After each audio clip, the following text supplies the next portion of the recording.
Hello, today is Wednesday, February 10th, 2021. I'm Joe Schmidt from TC2, and this is Staying Connected. This is part 2 of a 2-part podcast series where we discuss the impact of COVID-19 on enterprises and your ICT spend. Part 1 focused on understanding your network needs in the current COVID-19 and post-COVID-19 worlds. Today, we dive deeper into how to structure your current and future state contract commitments to address the types of risks COVID-19 has shown can occur. I'm again joined by Deb Boehling, a partner at LB3, and my fellow TC2 director, Julie Gardner.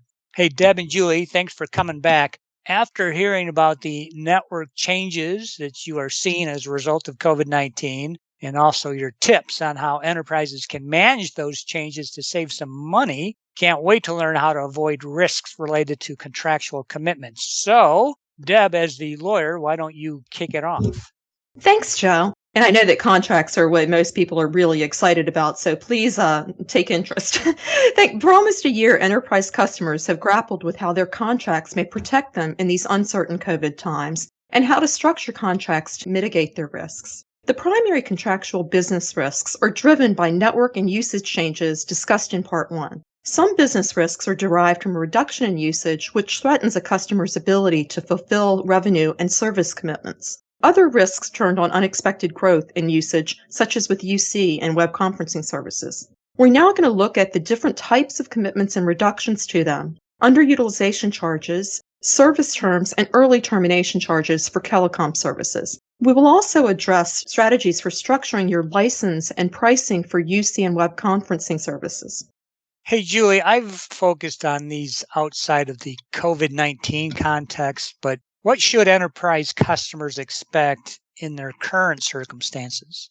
Well, thanks, Joe. I'll start with commitment structures. So revenue commitments require that enterprise customers purchase a certain amount of services from the underlying vendor. They come in a couple different flavors. Generally speaking, you'll have a term revenue commitment and an annual revenue commitment. Now, term revenue commitments are the recommended approach. They really allow you to best address the ups and downs, changes to your business that may happen over the term of your contract. These are really going to provide you with the most flexibility, especially with the changes that most of our enterprise customers have seen over this past year. Now, annual commitments don't have this same flexibility unless they're super complex, and they typically are going to have a limited percentage of carry forward or carry back of the revenues from one year or another. Now, when you're pressed, most vendors will agree to negotiate a term commitment, and that's really the gold standard that we recommend that our enterprise customers seek to achieve. Now, regardless, your commitment should be no more than 75% of your expected run rate over the measurement period. And if you're talking about a new vendor you're migrating to, then you really need to make sure you structure that commitment so that it provides you with a ramp period or a period of time that you have to transition services over to the new vendor. The best-in-breed term commitment also allows the customer to extend for a year and add to the existing term revenue commitment on a pro rata basis instead of having a separate annual revenue year commitment. Now, this type of approach provided windfall protection for several of our clients this year. So you absolutely need to understand what kind of commitment structure you have in your deal, and you should be getting monthly commitment tracking reports regardless of how often your commitment is measured, either on a term basis or on an annual basis, so you know in advance if you have trouble brewing. That's right, Julie. And by trouble brewing, you mean finding yourself in a position where your new COVID-19 spend isn't expected to meet the revenue commitment in the contract. Hopefully, your contract contains clauses that allow you to reduce that revenue commitment if certain things happen, such as a business downturn, network changes, or network optimization. The extent to which these help, of course, depends upon the specifics in the clauses. Depending on your type of business, you may have suffered or continue to suffer a business downturn with COVID-19. But that's not enough. The clauses often include conditions. For example, is your business downturn clause limited to events beyond your control? Does closing a location meet this requirement? If not, can you use the network optimization clause in your contract to address this and other activities discussed in Part 1 of our podcast, such as reducing operating hours? You most likely have experienced changes in your networking needs to support work from home that have affected overall usage and usage at particular locations. You want to understand if your contract provides a reduction for that network optimization activity. This can be very different in different contracts. Sometimes it's limited to closing a site and having a documented change that that site has been closed. Other times it requires optimization of the services be with the same vendor. So you have to use the same vendor for a larger or smaller circuit. Or even worse, if you're trying to change technologies to reduce your cost, they often require you to stick with the same vendor and that the new technology cost at least as much as the one being replaced. You will also need to watch out for caps on the amount of the total revenue commitment reductions allowed for all such events. So, Deb, for all of these changes providing a reduction to the commitments or a waiver of underutilization charges, I think you'll agree that customers, they really should be asking, do I have to notify the vendor of the event? And if so, have I done so in a way that the contract requires? Yeah, that's right, Joe. If the answer is you have not notified the vendor of these events, you need to do that now. Almost every contract clause that I've seen requires some notice of the event that is causing or the basis for a revenue commitment reduction. Something else you should keep in mind, in existing contracts, you need to gather the facts and analyze them against the conditions to understand the likelihood of your success in getting that commitment reduction. For contracts under negotiation, remove as many specific conditions as possible and negotiate more flexibility in those that are remaining. For example, we talked about notice. You'd want to have a right to do an email notice of the conditions, not the formal notice that is required. And you'd want that notice to be at any time prior to calculation of the underutilization charge, not merely at the time of the event. Yeah, great points, Deb. And again, if you haven't already done so, you need to make absolutely sure you've documented every significant network change that could result in your shortfall and get the documentation over to your vendor at an interval that matches your contract's notice requirements. In practice, I've done this for many years when I was in industry. It absolutely will save you money, but you cannot wait until the end of your measurement term to say, oh, wait, I'm in shortfall. I've got a problem. You've got to proactively do this over the term of your contract. And given what we know about COVID-19 and the changes that it's had for most of our enterprise users, the time is definitely now if you haven't already started. And as Deb mentioned, the risk of underutilization remains regardless. So seek an appropriate underutilization charge like 50%, but don't pay this right away. Deb's going to tell you more about how to mitigate this type of underutilization charge momentarily. There are other commitments, right, Julie?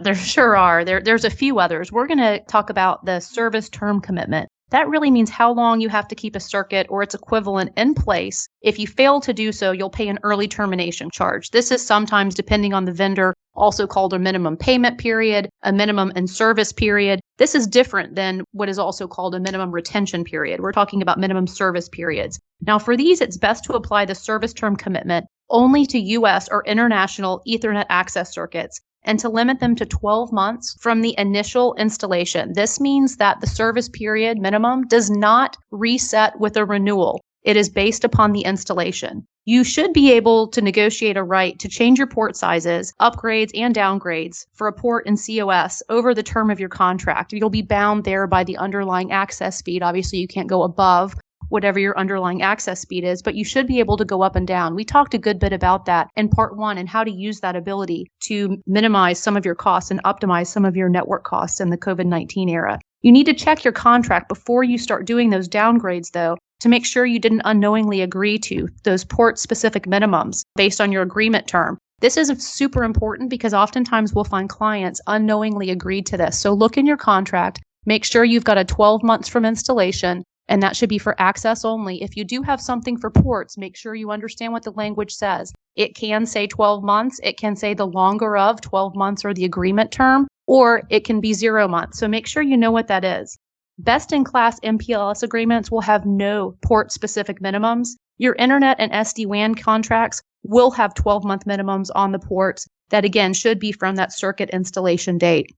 Any early termination charges, whether they're on the access that we said you should expect the 12 months on, or on the ports, which may depend based on the port type, should not exceed 100% of the unsatisfied monthly cost remaining for the required in-service period. And none should apply if you have good reason for terminating the service, such as chronic or extended service problems.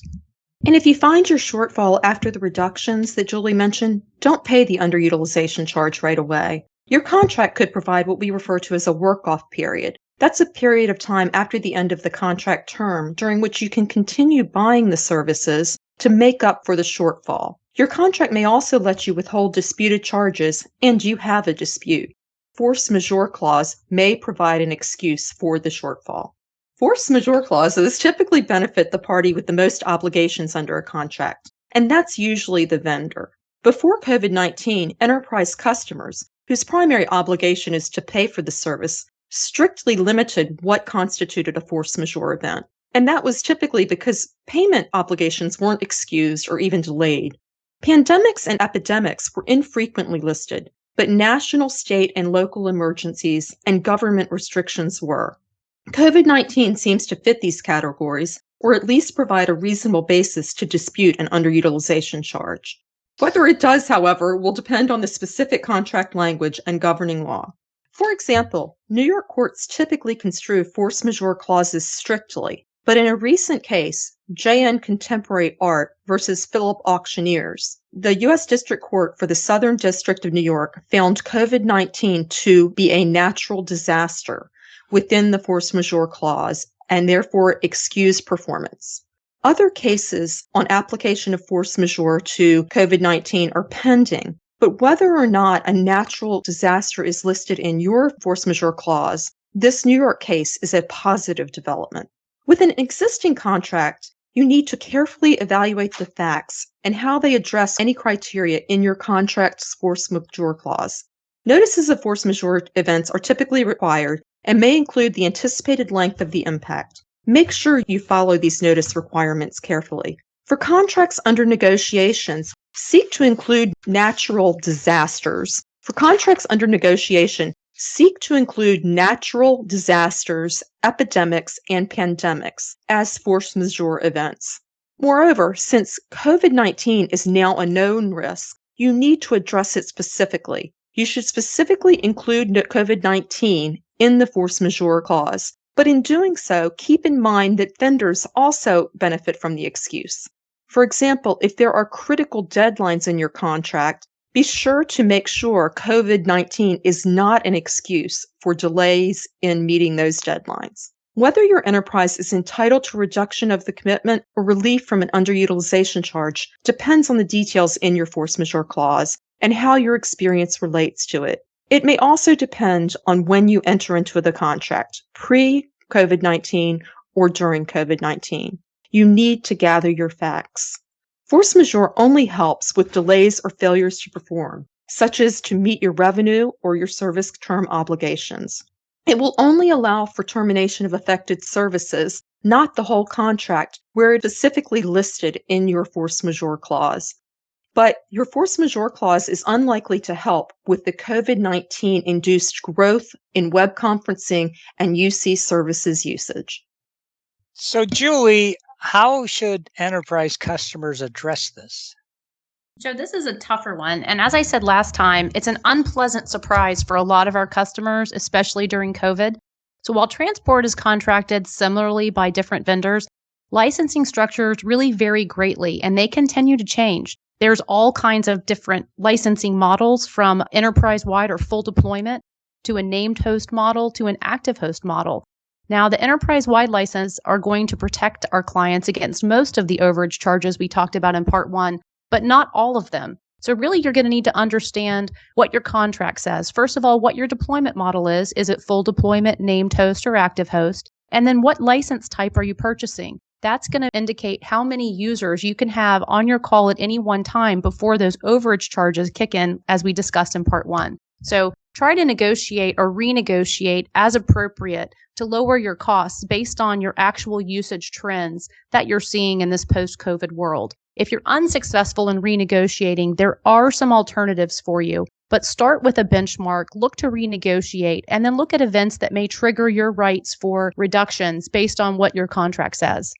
All right. Thanks, Julie. And thank you as well, Deb, for these insights and these strategies. Now, COVID-19 has definitely changed things. So if you do have questions about what we've covered on these two podcasts, you can contact Deb, Julie, me, or any of our TC2 and LB3 colleagues by giving us a call or sending us an email. And if you want to stay up to date, you can subscribe to these Staying Connected podcasts.